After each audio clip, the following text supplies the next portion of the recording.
BYU's running game in 2023 left a lot to be desired, but it did come on strong at the tail end of the season. What does that portend for 2024 and beyond? We're talking about that in our position group debriefing on BYU running backs. We're also getting to know BYU's first addition via the transfer portal, Sam Vander Haar, a punter transferring in from Pitt.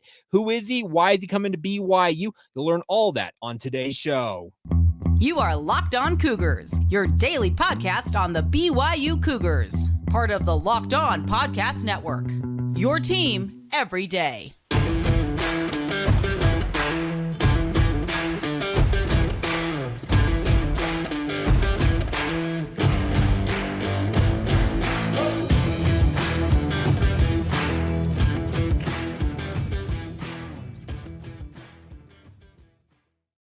What's up, everybody? I'm Jay Catch, your host here on Locked On Cougars, your resident BYU insider. Thank you for making Locked On Cougars your first listen of the day. Appreciate all of you who are everydayers with us right here on the Locked On Podcast Network. And of course, as we often say, this is your original daily podcast focused on all things BYU. And today's show is brought to you by our friends over at FanDuel. Today's episode brought to you by the FanDuel Sportsbook.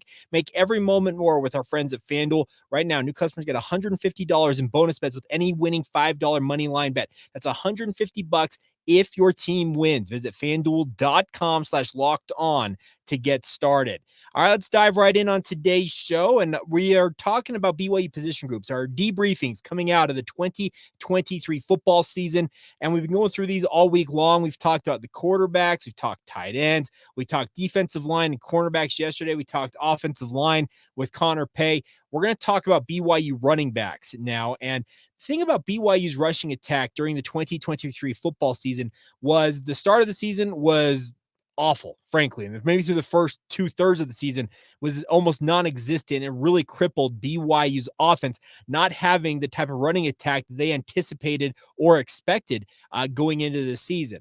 Now, down the stretch run of the season, BYU seemed to find some answers in the running game, simplifying the blocking scheme for the offensive line, like Connor Pay had talked about earlier this week on the podcast. For those of you who are everydayers with us, he talked about how they simplified some of that stuff, and it allowed them to get more things going. But also, I think it also coincided with Aidan Robbins finally getting up to full speed, being fully healthy for the first time all season long. And he really was the guy that BYU hoped to have all year long in just the final 2 or 3 games of the season. The nice part was if he decides that he's going to come back to BYU, and I sincerely hope that he is planning on coming back to BYU for another year in the BYU offense, I think the best is yet to come for a guy like Aidan Robbins. He runs extremely well for a guy of his size. Listed at 6'3", 240 pounds. He runs like a much smaller guy out there.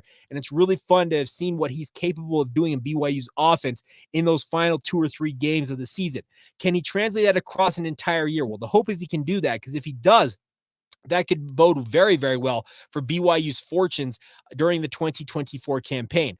Also, having a guy like L.J. Martin, the 4-star freshman who came in after decommitting from Stanford and then coming to BYU, for him to have stepped into a very tough circumstance as a very, very young running back and to have done what he did. He actually led BYU in rushing on the season with just over 500 yards on the year.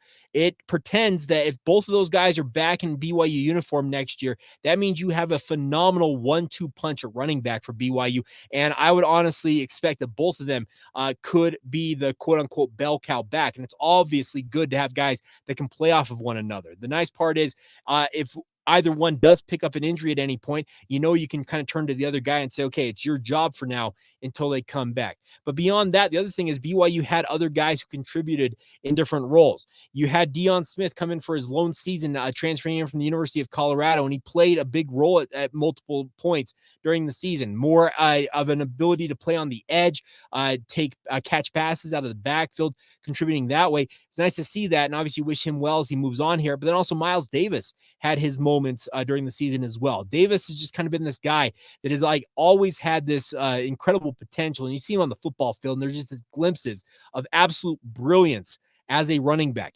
Can he finally channel that and really become what he hopes to become for BYU? We'll find out, but it's nice to have him potentially as the number 3 guy.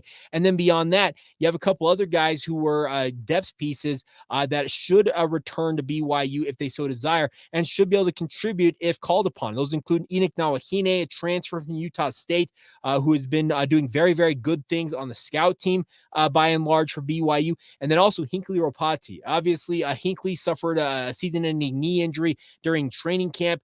I would imagine if he wants it, he can petition for a medical hardship waiver to come back for another season because he was a senior going into this year. But when you don't play a single game in a season, the NCAA rules stipulate that you are more than qualified to apply for that medical hardship waiver. And I would hope that Hinckley decides to come back and run it back at least one more time for BYU. It's my personal opinion. If you have that whole group of those guys coming back to BYU next year, you've got a fantastic core of running backs to rely on. And I think that's a big reason why, from what I understand, Nuguleve Halu, obviously a former standout running back from Tooele High School that BYU is very excited to have signed with the Cougars. From what I understand, that he ended up moving over to the defense and playing linebacker for BYU in the final month or so of the season. Is that a permanent move? Does he move back to running back? I would imagine that if all of these bodies in front of him on the depth chart do return to BYU next season, I'd be hard-pressed to think that Luve thinks, you know what, I want to go right back to running back and have to compete for scraps, seemingly, of reps. The linebacker position is going to be thinned out. You obviously have guys like AJ Vongpachon and Max Tooley moving on here. So maybe he's thinking, you know what, I have a better chance to play if I go over to linebacker, and you wish him nothing but the best moving forward here. So I really feel like BYU's running back position, in many respects, was failed by the fact that they could not stay healthy all year, and that included Aidan Robbins and L.J. Martin. Both of them picked up injuries. I already mentioned that you had Hinckley Ropati go down for the entire season. The injuries did not help. I think the blocking schemes being too complicated and the offensive line just not being in sync for a large portion of this season absolutely hurt BYU's chances. And then some of the blocking on the perimeter as well, from both the tight ends, the fullbacks, as well as the wide receivers, at times failed BYU's running backs. So the hope is that going into next season, they will be much better cohesive as a unit on the offense. Now, that's obviously going to take a new quarterback under center, if that's Jake Retzlaff or somebody else, to get in sync. The offensive line will be jumbled once again with some guys expected to depart the program. I would imagine Kingsley Suamataia is not back. We'll find out on Connor Pay and Braden Keim at some point down the road here. Paul Miley has already exhausted his eligibility. So there is going to be a lot of transition, maybe not necessarily as much as this past year for BYU's offense, but the hope is they will be better prepared to absorb and kind of handle the things that they dealt with this year that really hampered that rushing attack. And the biggest thing is to have those running backs, most notably Aidan Robbins as well as L.J. Martin, have them stay happy, have them stay in the program, obviously, with the transfer portal always looming out there. And then at the same time, have them go out there and produce like they did down the stretch run of this past season. And I think things could look a lot better suddenly for BYU going into 2024. Is that absolutely going to play out the way you expect it to? No, nothing ever seems to play out that way, because you always have your own different variables in any single game. But the nice part is for a program like BYU, I think that they are set up to continue to do very, very good things. And we'll see where things ultimately shake out for that running back position. But I'm intrigued. I really hope that what we saw in the final, I'd say about 3 games, Iowa State, Oklahoma, and Oklahoma State, from the running backs, I hope that is exactly what BYU envisioned having all season long. If those 3 games are true what BYU's rushing attack can be, 2024 can be very, very good for BYU in the running back department. All right, coming up here in just a minute, I had a chance to catch up with BYU's first and so far only addition via the transfer portal. That'd be Sam Vander Haar, a transfer in from the Pitt Panthers. He was teammates with Keaton Slovis. He will explain exactly how he ultimately decided to transfer to BYU, what he's most excited about doing with the BYU football program. And we will get to all of that here momentarily. Now, a word real quick on our friends over at FanDuel. As the weather gets colder, the NFL offers stay hot with our friends at FanDuel. Right now, new customers, you get $150 in bonus bets with any winning $5 money line bet. That's $150 if your team wins. Simple as that. If you've been thinking about joining FanDuel, there's no better time to get in on the action and do it right now, because the app is super easy to use, and there's a wide range of betting options, including spreads, player props, over-unders, and more. And the best part is it doesn't have to just be football. If you're interested in basketball, basketball, college hoops with BYU in action tonight. No matter what you're interested in, FanDuel has got the options for you guys. And once again, it's all available inside their app. So visit FanDuel.com/locked-on to get started today. Once again, it's FanDuel.com/locked-on today. Have some fun with NFL season, NBA season, or even college basketball or any other sport season you happen to be interested in. And it's all courtesy of your friends, an official partner, your friends over at FanDuel, an official partner of the NFL. Today's show is brought to you by our friends also over at UCCU. Now, Utah Community Credit Union, my friends, has got what they call their Learn and Earn feature. It's inside the UCC mobile banking app. It is paying your entire family to learn about money. All of us want to be smarter when it comes to our finances. And as many times people ask you a question about money and you're like, I don't know the answer to that. Best part about the Learn and Earn feature is it breaks down those financial topics into fun, bite-sized games and trivia that make it easy to learn. And the best part is you accrue points after you complete a lesson that can be redeemed for gift cards to a myriad of retailers out there. They want to make it as simple as possible for you guys. The best part is there's age-appropriate content for every member of the family. You all can compete against one another and track your progress on leaderboards. And at the same time, redeem those points you all accrue for those gift cards as well. It's a really, really fun feature. It's all available inside the UCCU mobile banking app. You can play anytime, anywhere. And of course, the more you learn, the more you earn. Simple as that. It's all courtesy of your friends at Utah Community Credit Union, part of their Be Money Smart Youth Banking Program, which is helping kids, teens, and parents become more financially literate together. It's all courtesy of your friends over at UCCU. Love where you bank. Thank you once again for making Locked On Cougars your first listen of the day. I want to say a big shout out to Riken. He is out. He'll be actually on his way to BYU and Fresno State. We contacted him yesterday. He was our winner of the tickets to the Fresno State game. Now, I do have tickets for next Tuesday against Evansville. BYU will be back in action, back in the friendly confines of the Marriott Center after making their annual trip to the Delta Center coming up tonight. But if you would like to go to that Evansville game, here's how you're going to do it. We have a new text community is what we're calling it. It's called Subtext. It's a way for you guys to communicate with me directly, literally via your phone. You can send me texts, ask me questions, contribute to the show that way, give me thoughts in real time. I can also relay information in real time to you guys as well. So if you want to win tickets to Evansville, the game BYU will be playing on Tuesday night inside the Marriott Center, what I need you guys to do is go to Subtext. The link is in the show notes, both on the regular podcast feeds as well as on YouTube, and sign up there. It's a 14-day free trial. There is a subscription fee if you want to continue beyond that. But if I want you guys to sign up, see if it's right for you, see if you want to be a part of the community. It's, like I said, it's a direct link or direct gateway, I should say, to communicating with me on the show. If you would like to be a part of that community and also, like I said, win some tickets to the Evansville game on Tuesday night, text me via that app and let me know that you're interested, and we'll get you hooked up. We've got 3 pairs of tickets as well as a 3-pack. So we've got a bunch of tickets to hand out with nothing more than to reward you guys. And like I said, sign up for the Subtext community right now. Please welcome in now new BYU punter Sam Vander Haar to the Locked On Cougars podcast. Sam, thank you so much for taking some time. How are you, sir? No, thank you for having me. Yeah, no, I'm very well, thank you. How you doing? Doing great. Well, first off, congratulations on the commitment to the BYU football program. How does it feel to have it all signed, sealed, and delivered, and to be a member of the Cougars? Yeah, it feels very good. I'm very excited. Obviously, obviously I know a special place BYU is, and I went on a visit, sort of last week of June, and pretty much fell in love with the place, to be honest. So, yeah, very excited to sort of announce now. Now, you mentioned the fact that you came out on a visit on June, obviously, so you sat out this season, obviously. Obviously, you're a transfer from Pitt. How did that all go down, obviously, finally deciding on BYU? What led you to decide that, hey, I want to go to Provo and play for Kalani Sitake? I think the relationships that I just kind of formed on the visit, I know it was only a very short visit, with the coaches and even some of the players, it was just, I think I just realized that this was definitely the place for me. And then obviously my wife, Hallie, came on the visit with me, and she was kind of in my ear telling me to commit. So it was, that also helped the process. But yeah, and I just, obviously the area itself's beautiful in the university. And yeah, I want to come to a program where I can contribute and ultimately win, really. Now, you did spend time with the University of Pittsburgh, punting for the Panthers there. Did you cross paths with Keaton Slovis? Obviously, BYU got him this past season as their quarterback. Were you guys teammates for a time, it looks like?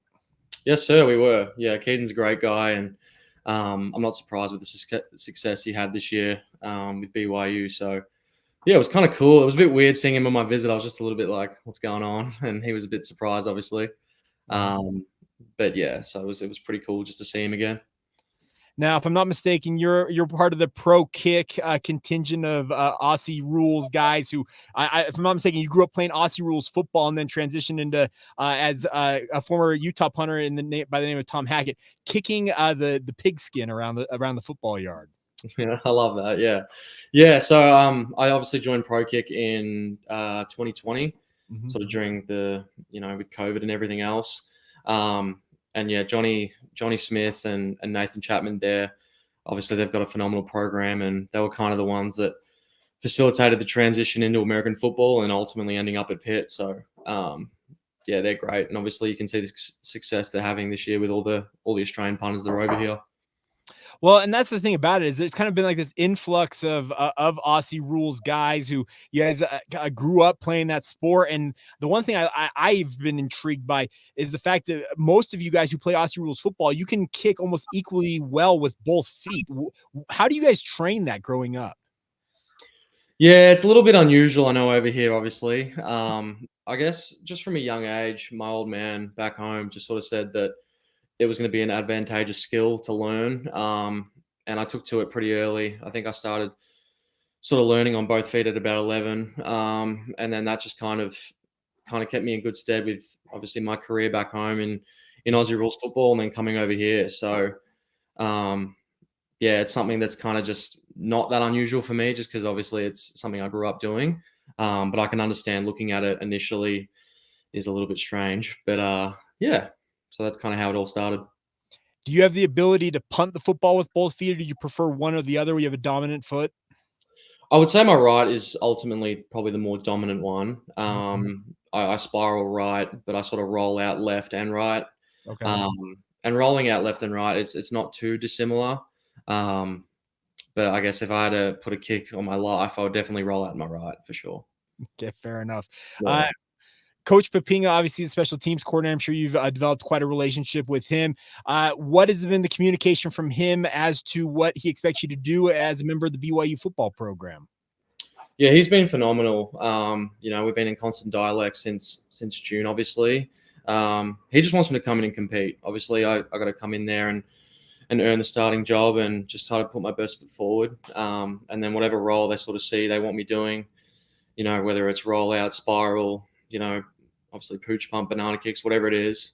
I'm confident I can sort of do whatever is required of me. And but as I said, I just want to get there in January and sort of earn the respect of the teammates first, earn the job, and then sort of go from there. Well, and that's the thing about it is, so they've had a pretty traditional style punt over the last couple of years with Ryan Rico running things. Have they indicated they'd like to go more of the kind of, you said, the rollout, the ability to kind of do different types of punt with you back there? Not necessarily. I think they're sort of happy. They sort of just want to be able to do everything. Obviously, not that Ryan can't. Obviously, he can do whatever he likes. As we can see this year, he was phenomenal. But yeah, I think they sort of just want to be able to sort of do, whatever's going to be my strongest asset when I'm there. That's probably what we'll run with. But yeah, obviously, I just got to go in there and do whatever's asked of me and just compete, really. Now, you did mention that you are married earlier on. How long have you been married for, and what does your wife think of Provo? Yeah, Hallie loves Provo. Ever since we got there, she was definitely a big fan, as I mentioned earlier. But we got married last June, so been together about 4 years, and she's been great. Just sort of having her as a backbone and support. So, yeah. Well, you'll fit right in because there's quite a few BYU guys. I'm sure they pointed it out. There are a number of BYU football players who are married. A lot of them have children as well. So it kind of fits right with the whole thing that BYU is all about, it seems like. For sure. Yeah, that was one thing they sort of let me know because obviously coming from Pitt, I think there was one other guy on the team married and then me. And I am 26, so I'm a little bit older. And then obviously coming on my visit, they let me know that there was about 30 guys married, I think. And I thought that was unusual, but in a good way, obviously, because there's just more guys that probably have more in common with. Now, you mentioned that you're a little bit older as well. What ultimately pushed you to decide that, hey, I'm going to go punt American footballs versus continue playing Aussie Rules football?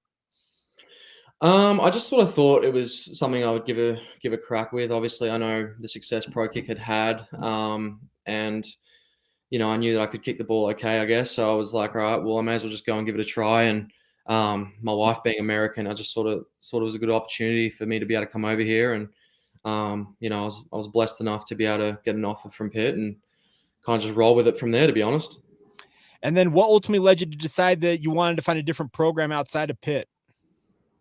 I think obviously I just evaluated the year that I had at Pitt, and I just sort of decided that it probably wasn't the best fit for me and Hallie, and then kind of just entered the portal from there. And it's had obviously contact with Coach Pop once I entered the portal, and once I got there from a visit, it was sort of a no-brainer.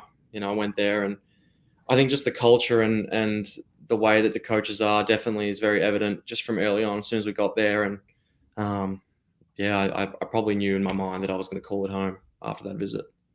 What was the most, I guess, surprising thing when you first got to Provo to you? Probably the mountains. Yeah, the mountains were full on. If I'm being honest, rolling in there, I was like, all right, well, I'm used to Pitt being a very sort of urban city. Mm-hmm.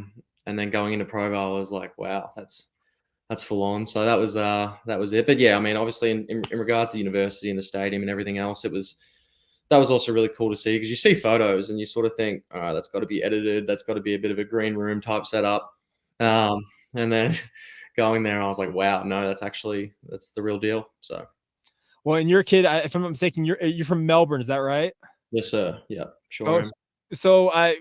So how different is Melbourne versus Provo, if it is at all? Because I've talked with some Aussies and they say it's not that different in certain ways, but other ways it can be. Oh no, it's different. Yeah, it's very different. Melbourne's great in its own right, but it's just a different city. It's obviously very sporty and very artsy, but it's got a lot of different layers to it. Not obviously, I don't know enough about Provo to probably comment on that aspect of it, but I guess aesthetically, it's entirely different. Obviously Provo is probably one of the more beautiful sort of areas I've seen. I think the difference. I've been to Denver, for example, and obviously the mountains are prominent there, but Provo, it's like almost in your face, So that's probably the biggest difference, where I was just like, wow, this is obviously a great spot for Hallie and I. Now, the last thing I've got for you, but probably the most important question: have you had the fortune of meeting the one, the only Johnny Linehan yet? No, I've been hearing whispers about who that guy is though on Twitter. He was the Kiwi, wasn't he? Yes, he's the Kiwi. Yes, right. Yeah, I got to message that man for sure though.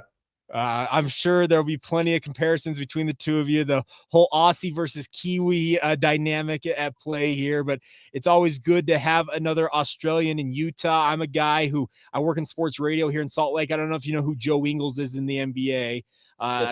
So he's from Melbourne. Came on my radio show for 8 years while he's playing for the Utah Jazz here in Salt Lake City, and it's always good to have more Aussies here in the Beehive State. I can tell you that much. No, I appreciate it. Yeah, I'm already, feeling the love from all the fans, and even a few of the boys on the team have sort of reached out. So that's been really, really nice, just to feel really welcomed. And to be honest, I just want to get there and get cracking. So I'm excited. Well, we look forward to seeing you show up here in January. Obviously, go through winter workouts, spring football, etc. But Sam, thank you for taking some time to join me here on the podcast, and best of luck with everything moving forward. All right. No, thank you very much, Jake. I appreciate your time. Thank you. There you go, Sam Vander Haar. A big thank you to him for taking the time to join us here on the podcast. Really appreciate him explaining what ultimately led to him coming to BYU. Really interesting story, because you heard him say when he showed up in Provo, he just like, you know what, this is where I want to be. And he'll fit right in. It feels like he's an older guy, obviously played Aussie Rules football growing up, and he's now 26. As I understand it, he's got 3 years of eligibility remaining. So he's got some time to compete for playing time for the BYU football program, and wish him nothing but the best. and we'll find out. I don't know the status of Ryan Rico with regards to him potentially moving on. He was all second team Big 12, obviously, for his efforts this past season. Wouldn't surprise me in the least to see him decide to chase his fortunes in the pro game. But at the same time, if he wants to run it back another year, the nice part is you have a guy like Sam Vander Haar as well as Landon Rico, the younger brother of Ryan, all there in the mix to punt for BYU. And it looks like there'll be a nice competition. The one thing that we've already talked about is that Sam brings the ability to do that rugby style punt, roll out right, roll out left, and boot it that way. It just changes the dynamic and the overall look of your punt unit. And I think it's something that was very attractive to Kelly Papinga and BYU special teams coaches. So once again, big thanks to Sam, and make sure you follow him on Twitter as well. And really do look forward to catching up with him again down the road and reacting to how things are going once he enrolls at BYU during the winter semester and beyond. All right, coming up here in just a minute, we will wrap up today's show with a look at a very busy Friday for BYU sports. They're all kind of piled on top of each other, but three very, very big contests for three of the bigger sports on campus. I wish it was stratified a little bit better, but alas, it is not. We'll talk about all that as we continue on right here on Locked On Cougars. A quick word on our friends over at LinkedIn, though. When you're hiring for your small business, you want to have as many top-tier candidates as possible to interview. That's why you guys need to check out LinkedIn Jobs. LinkedIn Jobs has the tools to help find the right professionals for your team. More importantly, do it faster and for free. You can go online and get those quality candidates lined up in a row. And it's the best part about this is LinkedIn is not just another job board. It's a vast network of more than 1 billion professionals. That's billion with a B, my friends, which makes it the best place to hire. Hiring is easy when you have that many quality candidates. So easy that, in fact, 86% of small businesses get a qualified candidate within the first 24 hours of their job posting. LinkedIn knows that small businesses are wearing so many hats and might not have the time or resources to hire. Best part is, thankfully with LinkedIn, the process is intuitive, quick, and easy. They even just launched a feature that helps you write job descriptions, making the process that much easier and quicker. So make it as simple as possible, my friends. Post your job for free at linkedin.com/lockedoncollege. That's linkedin.com/lockedoncollege to get started for free with our friends at LinkedIn. Terms and conditions apply. Thank you once again for making Locked On Cougars a part of your day. Thank you for making it your first listen of the day. I really do appreciate your guys' support of the podcast, and hope you guys are having a fantastic Friday whenever you hear and or watch this. Really do appreciate those of you who've already signed up for the subtext community and those who will continue to sign up for it. Happy December. We are now, 24 days away from Christmas. It's crazy to think that the year is coming to a close that quickly, but at the same time, it's been a really, really fun year as well. We still got a really, really big month ahead. We've got recruiting ongoing. We have got transfer portal opening up on Monday. My plan is on Monday is over the weekend, I'm going to start doing some digging, asking around, and kind of get a feel for, okay, what position groups from my perspective BYU needs to focus most on in the transfer portal cycle, as well as recruiting, and then also where some options may be in terms of names I'm hearing as well. So we'll have that for you guys on our Monday edition of the podcast. All right, before we go on today's show, congratulations to Bella Felino from the BYU women's soccer program. She is the recipient of the Elite 90 Award for the 2023 NCAA Division I Women's Soccer Championship. She is a senior working on her Master's of Business Administration degree and is currently carrying a 4.0 GPA. Anybody out there who has been through a master's program, and more importantly, just even has gone through college and been a student athlete, I can tell you that carrying a 4.0 GPA is the rarest of rare things. She was presented with that award during the women's soccer banquet Wednesday night in Cary, North Carolina. The women's soccer program is in action tonight as they take on Stanford at 6:30 p.m. Mountain Time. That's in Cary, North Carolina at Wake Med Soccer Park. This is a huge opportunity for BYU. This is the Final Four. You win this match, you advance to the College Cup final. And it was interesting to hear what BYU's thought process is this year versus their previous trip to the College Cup. This time they're going for the win. They felt like in some ways, I was hearing Jennifer Rockwood talk about this, where she felt like in some ways the novelty of making it to the final last time was cool and all, and that may have affected the players to a degree, she felt like. But now it's all in on winning a national championship. And I can tell you this much, knowing Coach Rockwood, she wants nothing more than to win a national title and bring one home to BYU. They're 2 matches away, folks, and they've got nothing but the best opportunity to do it. And obviously, they have to get through Stanford in this match tonight. You also, if you're looking at other games going on, that kicks off at 6:30. Like I said, first kick at 6:30 down in North Carolina. Then at 7 o'clock, you've got women's volleyball taking on not Wake Forest. Where did Wake Forest come from? Weber State. They both start with a W. Weber State in the first round of the NCAA tournament in their own right. They're hosting the first and second rounds. Should they win that matchup against the Wildcats, they will advance to face the winner of Arizona State, who's the 5 seed, BYU the 4 seed, and I believe it was Georgia was the other one, if I'm not mistaken. That's in their group. So the second round will be tomorrow night at 7 o'clock inside the Smith Fieldhouse. By the way, if you want to watch the women's volleyball, you can check that on ESPN Plus. And then, by the way, finally, you have men's basketball in action. They are up at the Delta Center once again, taking on the Fresno State Bulldogs. It's their annual trek up to Salt Lake City. It's a great opportunity if you have not gotten tickets already to go out. You can obviously spend some time downtown in Salt Lake City and check out the Christmas decorations. I know that Temple Square is not as lit up as you probably would like it to be, but they do have a small portion of that will be lit up, so you can go over there, wander over to City Creek, get some food, enjoy the ambiance of one of the high-end shopping destinations in Salt Lake City, or go over to the Gateway. You have so many options. That's the best part about this in Salt Lake City. And by the way, you can watch BYU men's basketball likely run their record to 7-0, the 19th ranked Cougars. So a lot of fun sports in action tonight. If you're going to sit home and watch them, probably have to go go with 3 different screens all at once, but we're wishing nothing but the best for the women's soccer, women's volleyball, and men's basketball programs all in action this evening. All right, so there you go. That's what I got for you guys on this Friday. I am going to I'm not 100% certain I'll be able to pull it off, but if I am, I will probably do a postcast after the BYU basketball game. I will be up there at the Delta Center covering it, and looking forward to seeing how Mark Pope's squad does at a neutral site. Obviously, it's to be the 3rd straight game they have played in a neutral site venue. Obviously, haven't played their last 2 games against both NC State and Arizona State down in Las Vegas. But looking forward to it all the same. And like I said, I'll hopefully be able to knock out a postcast edition of the show. We've been posting our debriefing sessions as well as individual podcasts as well. So a lot of content for you guys to consume over the weekend. Of course, we'll reconvene on Monday. The transfer portal will officially be open. How wild is it going to be this year with the transfer portal? I'm thinking it's going to be even wilder than it's already been, and it's been a pretty wild ride in the previous 2 or 3 years that it's been a thing in college sports. So get ready. It'll be a crazy time, but looking forward to it all the same. And a big thank you, as always, to all of you for your support of the podcast. Can't do this without you guys, and appreciate all of you checking it out, making it your first listen of the day, and of course, being everydayers with us right here on the Locked On Podcast Network. Until tomorrow, my friends, have a great rest of your day. This has been the Locked On Cougars podcast. See ya.